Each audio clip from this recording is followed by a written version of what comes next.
Hello, everybody. It's me, the Shoujo. Back again. Um, this has been kind of a strange few days, weeks, months, whatever you want to say. It's been strange. Don't mind the new background. This is actually my husband's setup, to be honest with you. Um, sorry, there's lint in the air. This is my husband's setup, so I'm just using it because the living room right now is cluttered with a lot of baby stuff. As we prepare the nursery, which was our guest room, we're preparing it to be a nursery for our baby. So, but we still have to paint, we still have to put new carpet down. So so we're keeping a lot of stuff in the living room until we can actually do that. So I didn't want all that baby clutter and stuff to be in the background, so I'm using my husband's man cave for the day. But in any case, it really is good to be back on here in front of you guys. I know that these things are few and far between, these videos that I send, these videos that I do. When I first started doing these videos, I was sure that I would have so much to say about so many different topics that I would be able to make videos not every week, but maybe like once a month or so. But when life comes at you the way it does, it really makes you, it slows you down. It slows you down significantly. And there's all this stuff that ends up happening in between. It's all these things that start getting in the way of you sitting down and putting your thoughts on camera. It's not like I haven't been reading anything or watching anything to react to get upset about, to rant about. It's just that life gets in the way of my hobbies, and I'm pretty sure it does for a lot of you guys too. But in any case, if you didn't know or couldn't tell from the intro that I just did, I'm actually pregnant. The video that I put out before, I think I was maybe about 4 months along or so. As of today, don't ask me how many weeks along I am. I have long since given up on keeping up with how many weeks along I am. I just go with months at this point because I'm always wrong. I'm always wrong. Every time I go to the doctor's office and they ask me how far along I am, and I try to tell them, then they'll be like, oh, and these are doctors like OBGYN, my actual doctors, they'll be like, how many weeks along are you? I want to confirm. And I'll be like, oh, I'm such and such. And they're like, oh, that's strange. In our notes, it says this. It says that you're this many weeks along. And I'm like, okay, fine, whatever you say. If you say I'm that far along, then it must be so. I don't have a medical degree. Okay. So I will be next week. I'll be in my 7th month. So shit's getting real, isn't it? Not gonna lie, we're a little frightened. First time human baby parents. We've got plenty of fur babies, pet babies, but this is our first go round being taking care of one of our species. It's insane how much work we have to do to get ready. With pets, all it is like you just add one more, and just hope that they get in where they fit in. With the humans, oh my gosh, all the stuff that you have to do, all these hoops you got to jump through, paperwork, leave requests, short-term disability, maternity. And those are like for when, those are leading up to. We're finding out that we have to, when he's born, we'll be getting a required, I don't know if that's the right word, a required meeting right after he's born with a social worker. Find out, so I guess to make sure that we're fit to be parents or something. That's a little weird to me. I didn't think that social workers got involved with stuff unless something was wrong.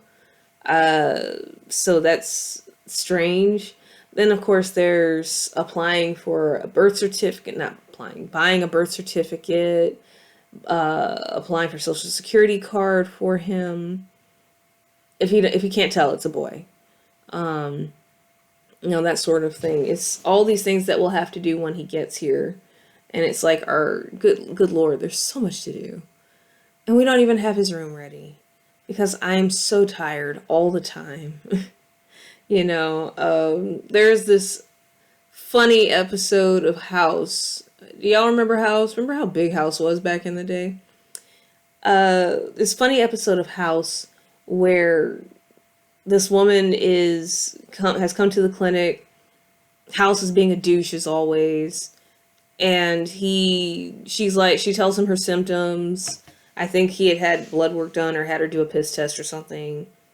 And like he said to her when he came in, he had like this grim expression on his face. And he's like, "Oh, I've got news for you. And I don't know if not sure how you'll take it," or something like that. And she's like, "Oh my God, what's wrong with me?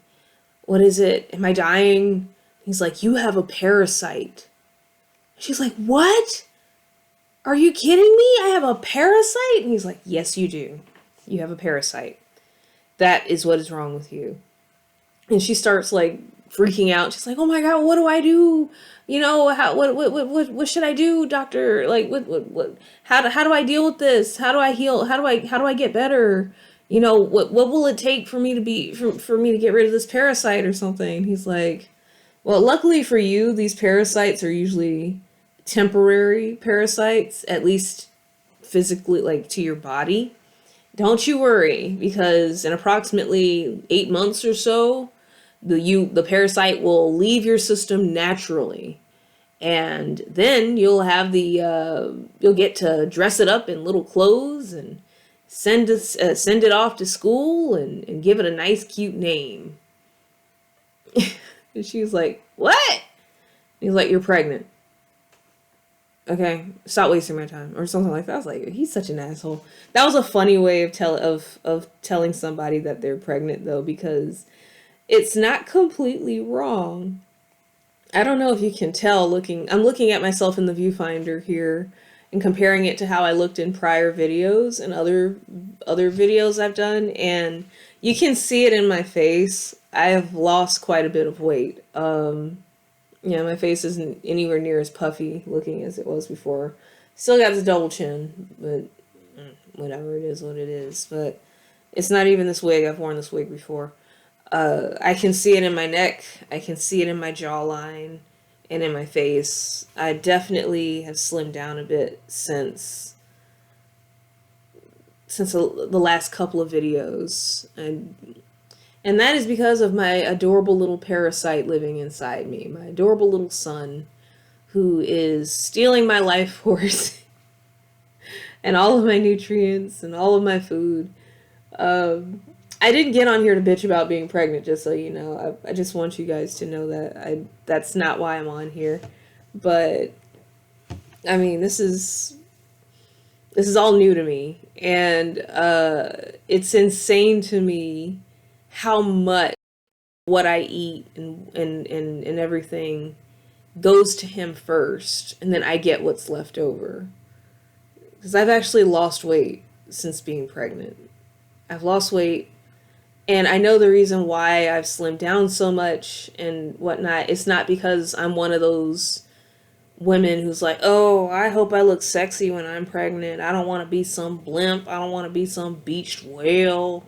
I want to be sexy." Kim Kardashian bodycon hugging, dress hugging my bullet, my baby bump or something like that.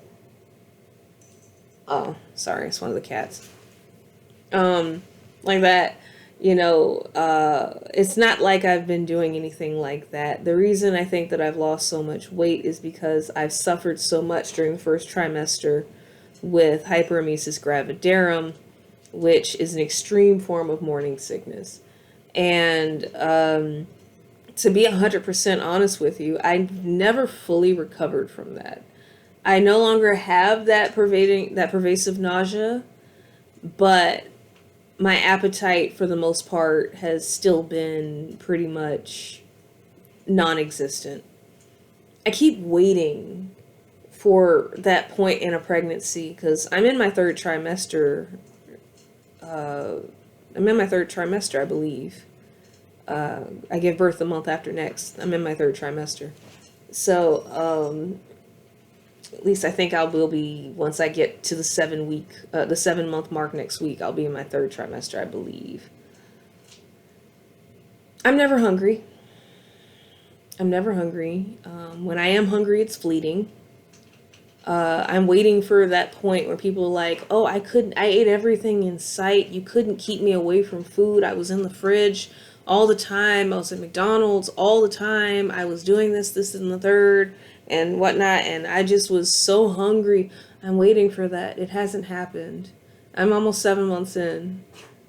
People told me that once I hit the second trimester, I wouldn't be able to stop stuffing my face. I'm eating about as much now as I was after the hyperemesis gravidarum finally wore, once I stopped experiencing those symptoms. I'm still having to force myself to eat, and I'm subsisting almost entirely on nutrition shakes, Boost, Ensure, Complete Protein, CVS brand protein powders, meal replacement shakes. I'm doing whatever I can to try to get nutrients to my son, but I'm never really hungry. I have so many unfinished bags and plates and bowls of food, like takeout and stuff, because I will occasionally be in the mood for something. We're like, oh, I'm about to pass McDonald's. I think I'd like to get me some nuggets. Or, oh, I'm about to pass the Chinese food place. I could go for some egg foo young. Oh, my husband's calling and saying, do you want something from Wawa? Well, sure. Can you get me soup and a sandwich? Because that's what I normally get from there. And then he'll get home and give me the stuff. I won't touch the soup until the next day or something. I won't touch the sandwich, or I'll have like maybe a third of the a it's not even a foot long. It's like a 10-inch sandwich, you know? A third or a quarter. Right? I made myself some soup like last week, some cream of broccoli soup, and I could barely eat any of that. It's insane. I went to Red Robin last week because Veterans Day was last week, and my husband's a veteran. He served in the Navy, and they gave him a free burger, and I had to bring my burger home untouched that I ordered. Like, I did eventually eat it. It's not in the fridge right now, but in the fridge right now, I've got picked at egg foo young. I've got picked at turkey gobbler from Wawa. I finally had the soup from Wawa. He got it for me yesterday. I had the soup this morning. It's like I gotta force myself to eat. And then when I do start eating, I have to force myself to eat enough.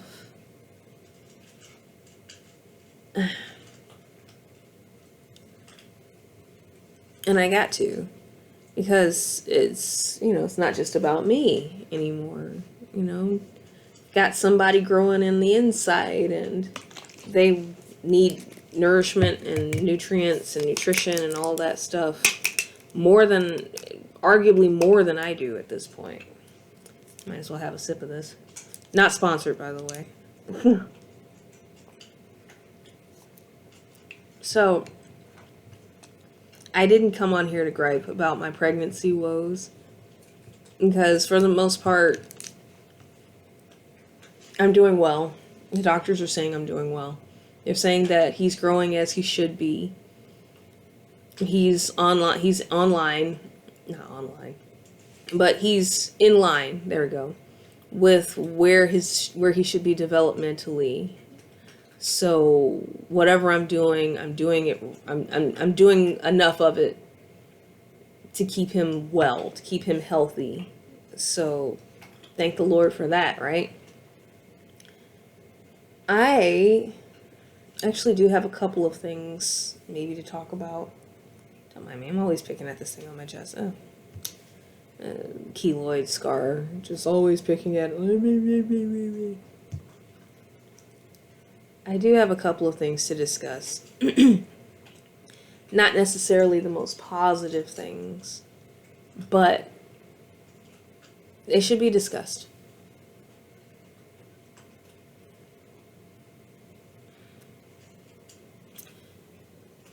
I have a lot of pets.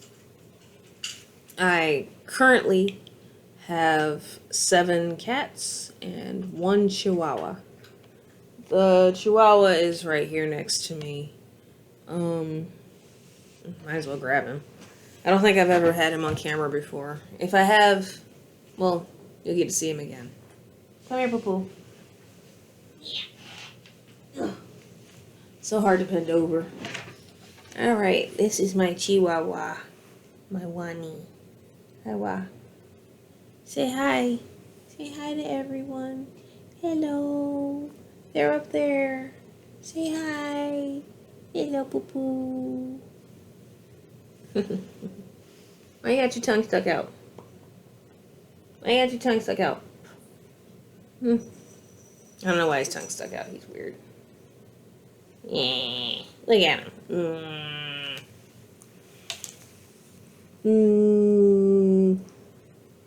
Silly dog. Put your tongue back in your mouth.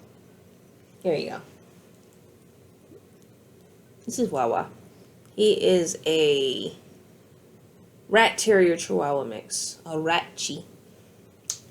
And he is 14. No, he doesn't look like it, does he? He's a good boy. So, nothing wrong with him. He was the one that was closest to me, so figured I might as well say hi, introduce him, if I hadn't already. But I have a lot of pets, and there is currently a pet that I've had for the longest at this point. I've only had Juan for 5 years. Got him from a shelter when he was 9.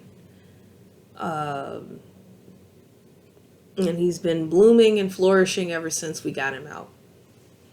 But the pet we've had the longest is our cat Marble. She is 16 currently. She'll be 17, I think, in December.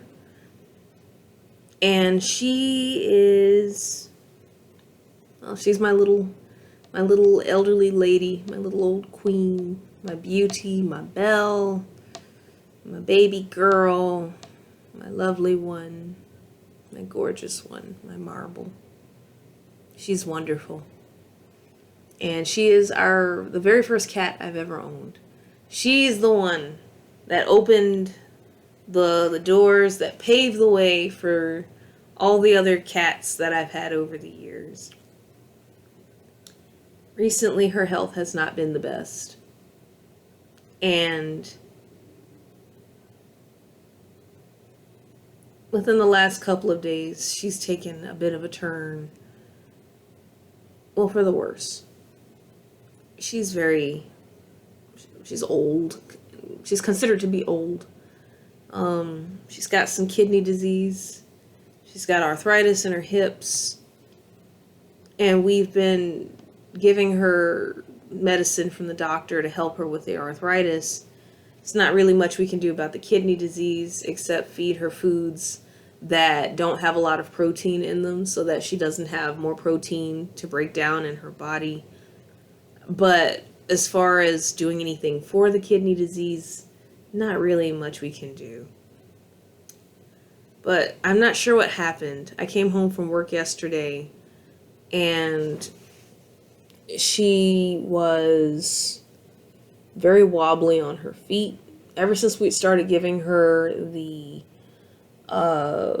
medicine from the doctor for her arthritis, she seemed like she was improving. It seemed like things were going better for her. And like she wasn't in as much pain or discomfort. She seemed to have a little bit more energy, that sort of thing. But yesterday I got home and went in to greet her when I came in the door, and she was wobbling, almost falling over as she walked to me. Not because she was in a hurry to get to me or anything. This is just her falling over. And it didn't get better from there, really. I went to go feed her. She has to be fed separately because she gets wet food. Most of the other cats get dry food. So they will try to poach her plate, poach her bowl if she's not careful. So I feed her in a separate room. When I went to bring her food, the separate room is our master bedroom. She was perched on the master bed. She was perched on the bed as she usually is, and she always hops down from the bed to get to her food because she's always excited about dinner time or breakfast time. And she fell pretty hard jumping down from the bed, fell over onto her side and sprawled over. Couldn't quite seem to right herself, you know. So we got her back up on her feet. And I attempted to feed her. She just looked at her food and just sort of walked away.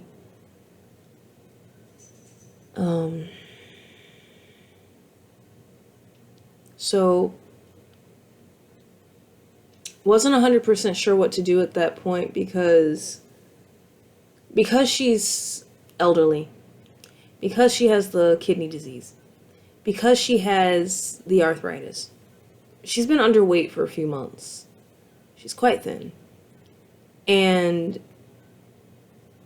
she hasn't really been able to take as much care of herself as she normally does. So I have to brush her because she's not really able to give herself a thorough bath. I have to brush her and stuff. And she sheds a lot more now. Her skin is flaky. I know that I was told that those are things that do happen with cats with kidney disease, that their skin becomes really dry. But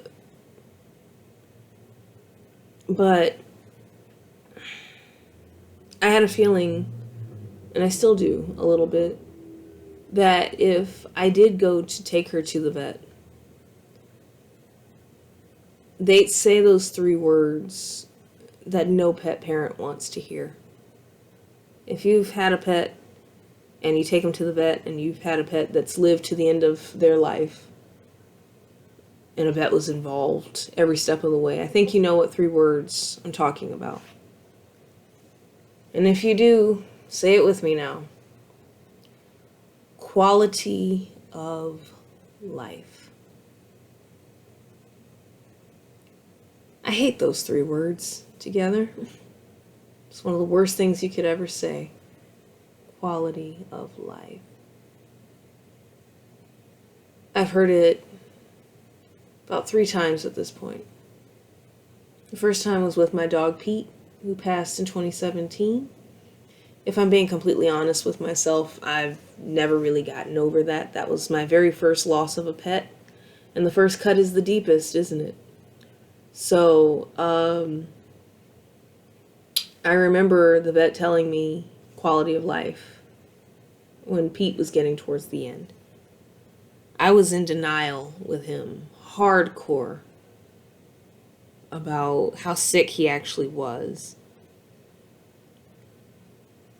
So that's a story in and of itself for another day. Losing Pete, what that was like. how it happened, and why I carry so much guilt to this day. But that was the first time I heard quality of life. I didn't understand it, but I knew I didn't like it. The second time I heard it was in regards to my cat Tulip. If I've ever spoken about Tulip in any of my past videos, and I feel like I may have, I probably have. She's the cat, the adorable little black American bobtail that I went all the way down to Georgia to adopt. That's 12 hours from where I live. And I drove back with her. I went to adopt her and drove back 12 hours because I fell in love with her picture online and her story. She was 14 when I adopted her. I think that's the oldest a pet has been when I adopted them.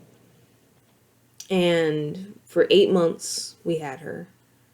And towards the end of her life, when she too started to lose a lot of weight in a very short, rapid amount of time, and I took her to the vet,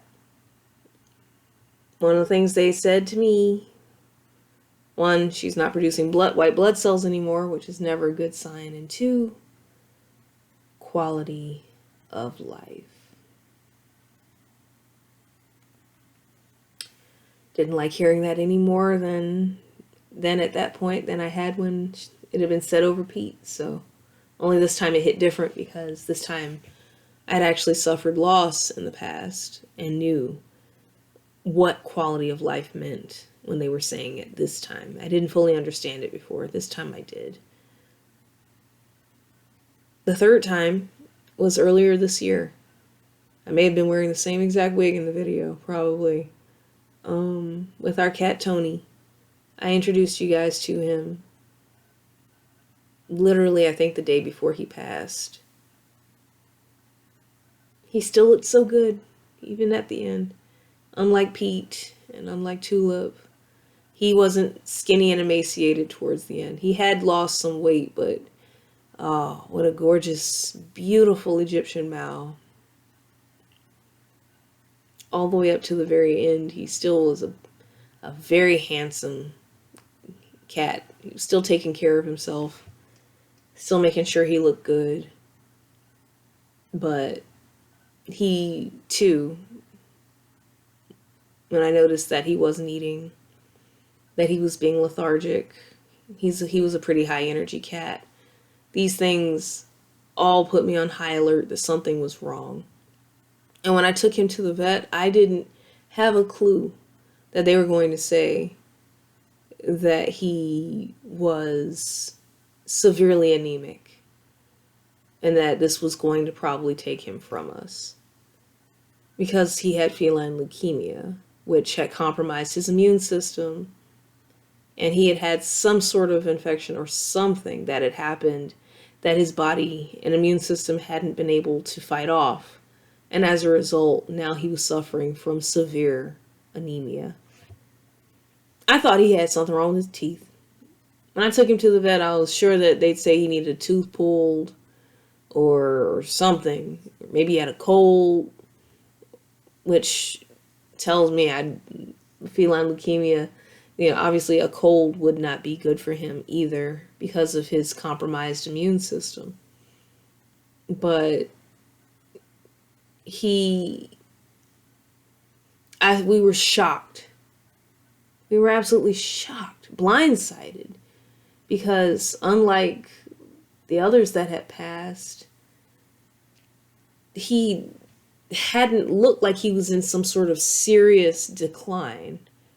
He just had lost a little weight and was kind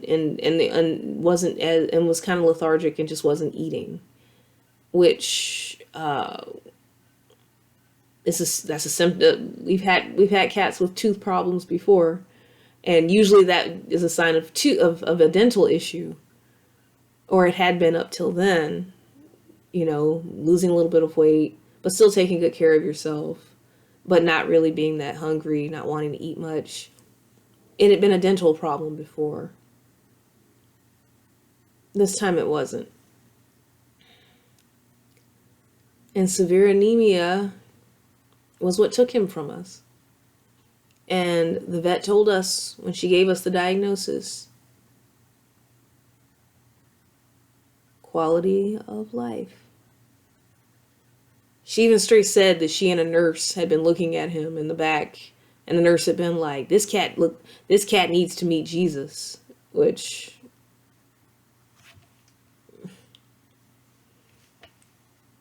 quality of life. I'm afraid to hear those words again. I'll never be ready to hear them. No matter how true it might all be, I'll never be ready to hear it. Ever. So, I knew and still know, once I take Marble to the vet, more than likely I'll hear those words spoken for a fourth time. It never gets easier hearing it. If anything, it gets worse. Because you've got these painful, heart-wrenching,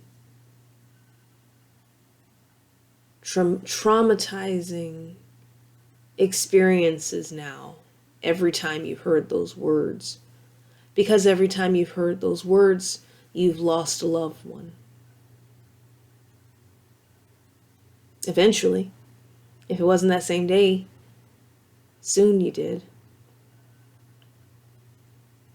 I don't want to be in denial this time, though, like I was with Pete. But I also, and this is controversial, I'm sure, but I'll go ahead and say it. I'll make my stance clear. Pete, he died of natural causes. Let me rephrase. He died without any help from anyone else. Pete did, my dog. Tony also died without help from anyone else. And because we had paid to get him a blood transfusion prior to, once we found out about the severe anemia, we were able to borrow a few more days with him. He probably would have passed a lot sooner. They said that he would only be around for another 3 days, that the blood transfusion would only give us 3 days. It gave us a full week. He was such a fighter. But he died at home on his own terms without any help from anyone else. Tulip, I took to the vet for the end of her life. Tulip, I took to the vet and they euthanized her. We were in the room when it happened. I don't understand how you guys can do it. I get it. I understand. Humane is the humane thing to do. It's the merciful thing to do. I don't know how people can do that on more than once. I can't. I watched them take this baby that I had only had for 8 months.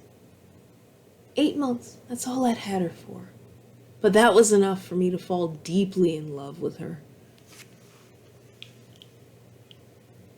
And I had to watch this physician stick a syringe in her arm and end her life in front of me. To tell me that there's no heartbeat, there's no pulse, after only a couple of seconds. I had to watch someone snuff out the life in front of me of someone who had become a part of my heart, part of my soul.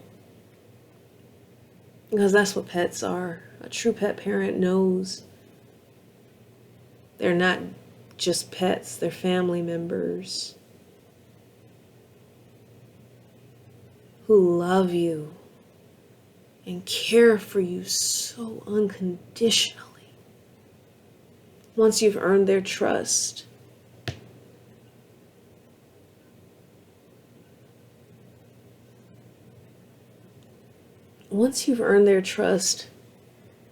and their love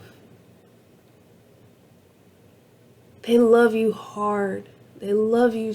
They love you back so much. You don't have to speak the animal language in order to be able to tell when your pet loves you back.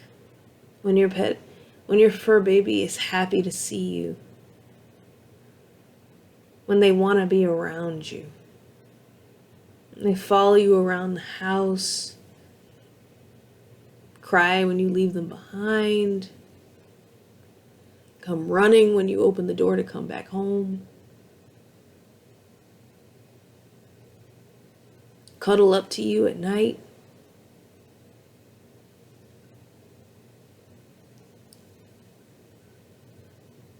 They're family members.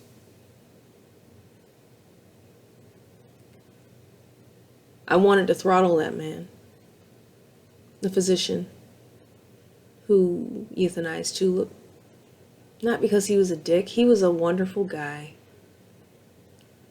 And I remember my mother is so sure, her and a couple of other family members are so sure that I'm not walking in my birthright or in my calling by not being a veterinarian. Oh, you have such a heart for animals. You should be a veterinarian or at least a vet assistant or something. You know, work with animals and this, that, and the third because you love them so much. And I'm like, I can't euthanize them. And that's something you have to be able to do as a vet. To make the call if you have to, or to be the one to perform it if it's required of you. I can't euthanize. Therefore, I can't be a vet or a vet assistant. Can't do it. Won't do it. Will never do it. I understand why they do it. And more power to them.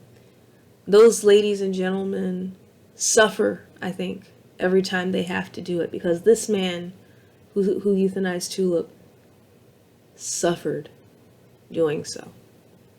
He suffered doing so. I was crying. I was in pieces. My husband was a wreck. But you want to know who else was a wreck? The man who had done it. The physician. He was crying too. He kept saying, I'm so sorry. I'm so sorry. I'm so very sorry. I'm so sorry. He kept saying it over and over and over again. Tears in eyes. He looked like the experience had broken him. And this was no young man. Where this was maybe his first or second time or first year of doing this when all this is still so new and so raw. This man was an older man. He looked like he was about maybe 15 years older than me. He looked like an established veterinarian with years upon years upon years of experience of dealing with this. This would not have been his first tango. And yet, he suffered.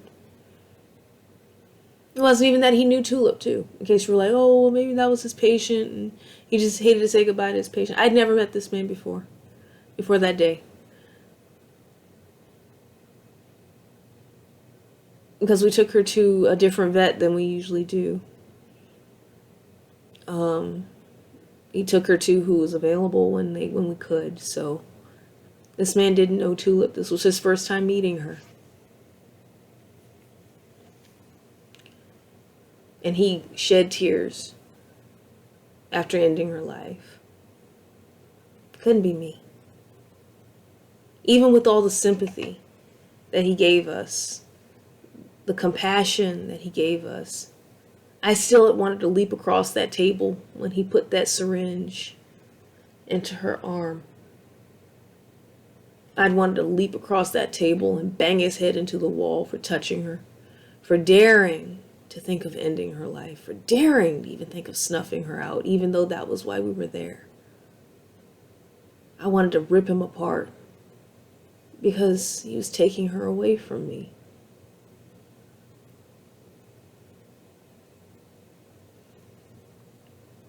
it's weird because I know in the eyes of everybody watching and listening, they would say you did the right thing. You did the merciful thing. You did the compassionate thing. You did the humane thing by doing that. I know that there's nobody out there who would think you fucked up doing that and now you got to live with yourself. The only person I think who would feel that way is my husband.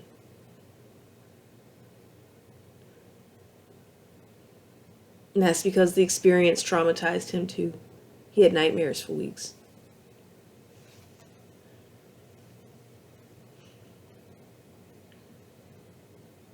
So, with all that being said, I don't think I'll ever be able to have a pet euthanized again. That's the real reason I haven't taken her to the clinic. Because I know that they would pressure me to do so. Because they pressured us to do that with Tony. That's what they did. We held firm. We wanted him to pass it home. On his own terms. They didn't want that. They thought we should go ahead and have him put down right then and there. No. We got another week with him because of the blood transfusion. We got to say our goodbyes to him at home. He got to say his goodbyes to all of his brothers and sisters, feline and canine, and be surrounded with love. To have his brother Sheba, because the two of them were so tight. It was like they could have been litter mates. They loved each other so much. Grooming each other, all that stuff. He passed at home with myself and my husband and with Sheba by his in a warm patch of sunlight near the front door because he wanted to wait until AG got home before he passed. He refused to pass with that until my husband got home from work.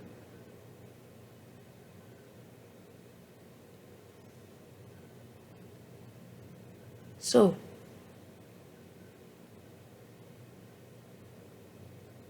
I don't think I can do that to Marble either. I've got a vacation coming up literally within 2 days. If she would just hold on for me until I start my vacation, I can spend as much time with her as possible before she transitions. This has been a very somber video. Where are all my ranting and raving videos? Where are the funny videos? Where are the videos where I can't shut up about something stupid? I hate that this video, I hate that the subject matter for this video is what it is. But I had to say it. I already told my husband, I already told my best friend. I needed to put my thoughts out there. While I'm still thinking them, you know? With all that being said, I guess I should go get Marble, introduce her to you guys. I don't think she's ever been on camera. So, give me a second. I'll go get her.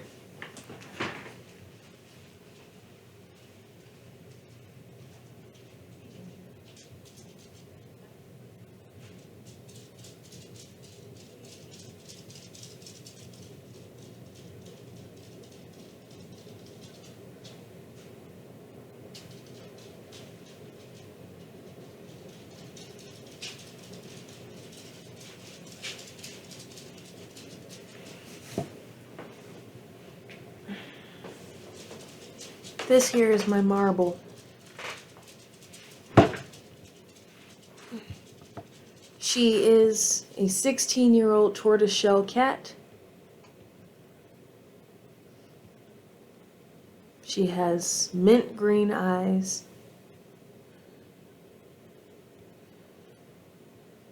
One of her eyes, this one, has a retinal scratch. But she had that when we adopted her, and she can see just fine, even with that being there. As you can tell, she is the color of a delicious marble cake.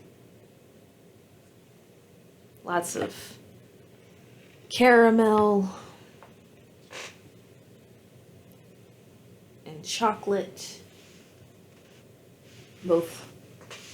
She's all sorts of mixtures of caramel and white chocolate, milk chocolate, and dark chocolate. And she is my queen.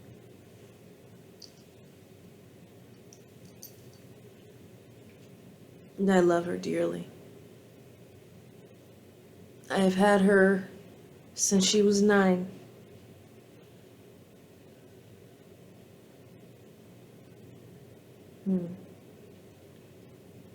So I've had her for 7 years. My baby girl.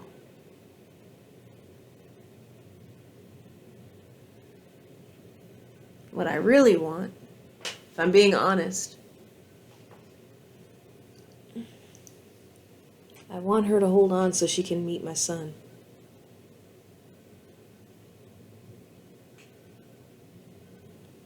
If I'm being honest with myself, I really want her to hold on and meet my son. She loves to lay on my belly at night. But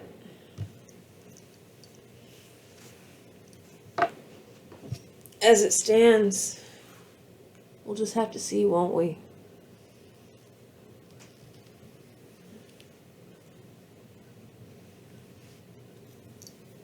I'm glad you guys could meet her.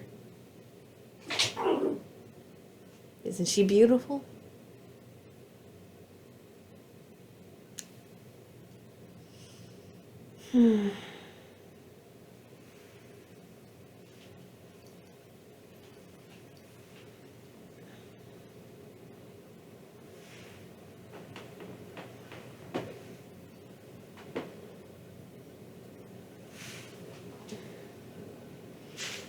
Oh. I said she sheds a lot, doesn't she? It's because of the kidney disease. I always wake up covered in fur. I always have enough when I brush her at the end of the night to knit a daggone scarf. Ugh. But glad you guys could meet her. She's wonderful, and like I said, it would be nice if she could just hold on till the end of January so she could meet my son. She loves to lay on my stomach while he's kicking. I guess she feels like she's hatching him, like a hen hatches an egg. So, with all that being said, I've said that about 5 times at this point, but who cares? It's my video, I can do what I want. I'm gonna go ahead and sign off. Thanks for listening.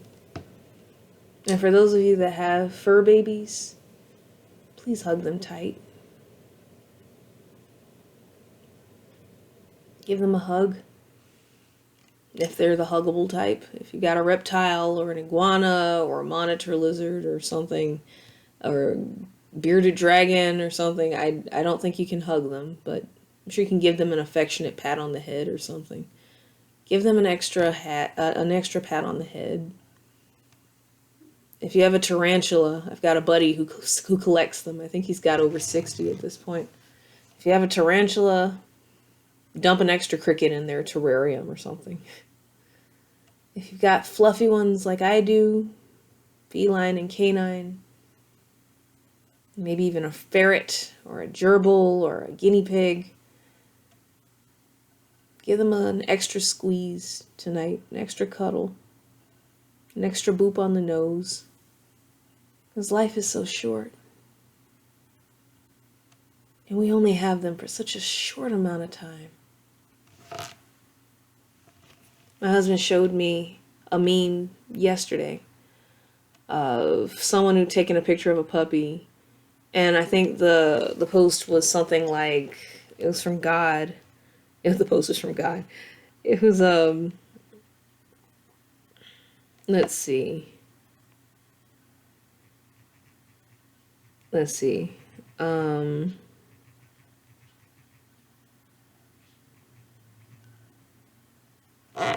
Let's see if I can get it.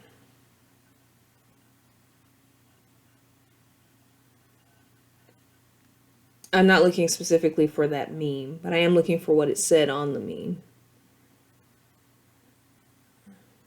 Let's see here.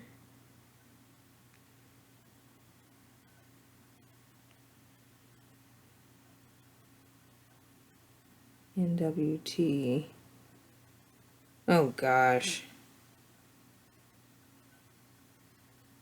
Sorry, there's some bull crap going on on here.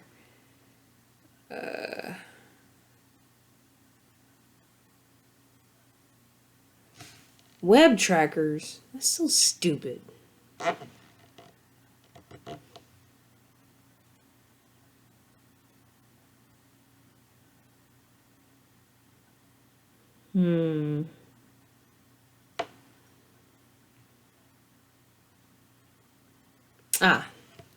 The meme said, and God said, I will send them without wings so that no one suspects they are angels. That's beautiful, isn't it? And God said, I will send them without wings so that no one suspects they are angels. Isn't that beautiful? That would explain the purity of their love, that deep abiding love that they have. Why animals will still, even after being abused, still be loyal to the abusive owners. Once you have a bond, it's hard to break, you know?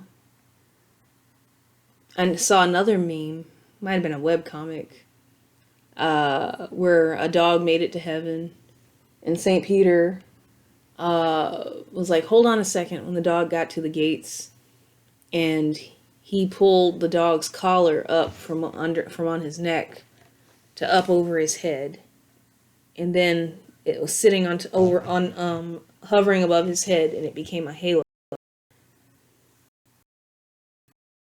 Like, you know, you always had the halo. I'm just adjusting where it is now. And I was like, oh, that hit me hard. In any case, I hope that she's still alive when I do my next video. I'd love to have good news to share. I really would. I'd very much like to share in a couple of months after my son is born that they're best friends, as much as a newborn can be, you know.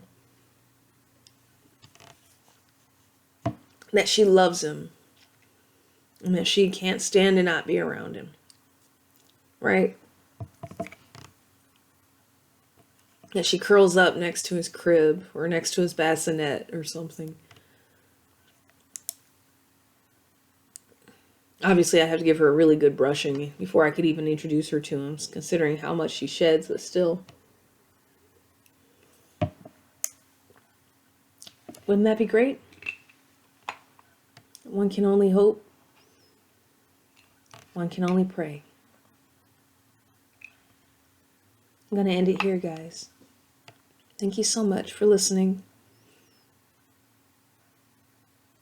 And until next time, bye.